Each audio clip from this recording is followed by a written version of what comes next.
For.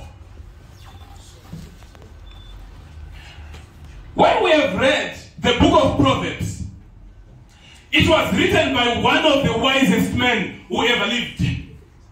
Richest, for that matter. But he knew God.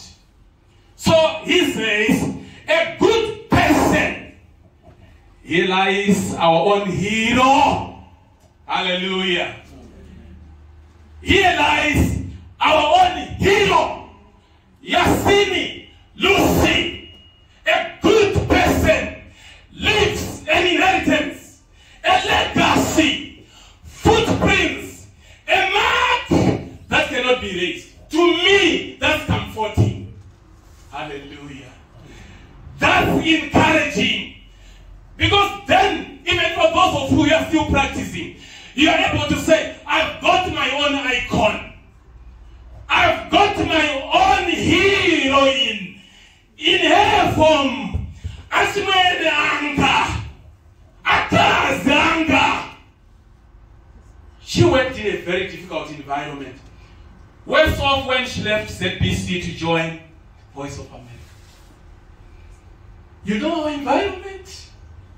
But she would do her job diligently. I was reading some of the articles. She would interview me in Ndebele. And Ndebele is not perfect, but she was able to do the job. She was not ashamed. And she would report without fear or favor.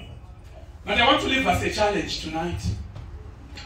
She was showing me the pictures when she graduated from the university, single-handedly funded by Mama. So was the same with Charles. How do you guys define a hero? How do you define a heroine?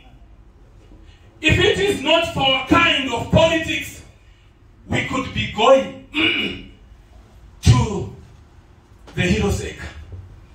This could be a state-funded, assisted funeral. Why? She deserved it. In her own field, in her own sector. The challenge I want to leave us with, even as we continue to pursue freedom of speech, pushing the agenda of reforms, among other ills, in our beloved country. How are we going to remember you? If people were to stand here, because Badash is going to come and take over, so that a few colleagues can, celebrate the life and the legacy of their colleague. How are you going to be remembered, my brother? See?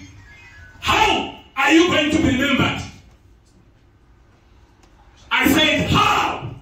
Think about it. This is very sobering. In the year 2000, I lost both parents, February and March consecutively. So we would share, and she would say to me, but you put this one, how are you coping? My mom was not sick. Baba is the one who was on Dot's treatment, Harare hospital. And on a Saturday, because mom then was meant to be a contact person to Baba, she went through the same 6 months Dot's treatment. And guess what happened? Harare hospital, what we call Salim Mugabe now. She got a correctly labeled pocket of tablets, but inside it, the contents were nothing to do with TB, and yes, she's a contact person.